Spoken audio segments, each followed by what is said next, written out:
Jacob, Tato. Lapit sa ano, sa LTO. Palit tayo ng gulong.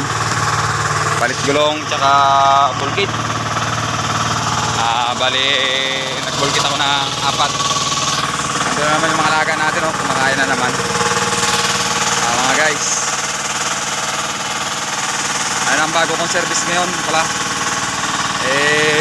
Yung aking motor ay medyo tagilid na. Hindi na maganda ang kanyang kalagayan.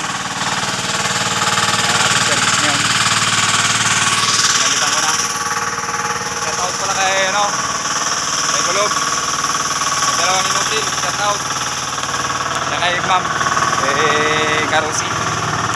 Shout out. Maraming salamat mga kalabers. Ingat kayo. I love you.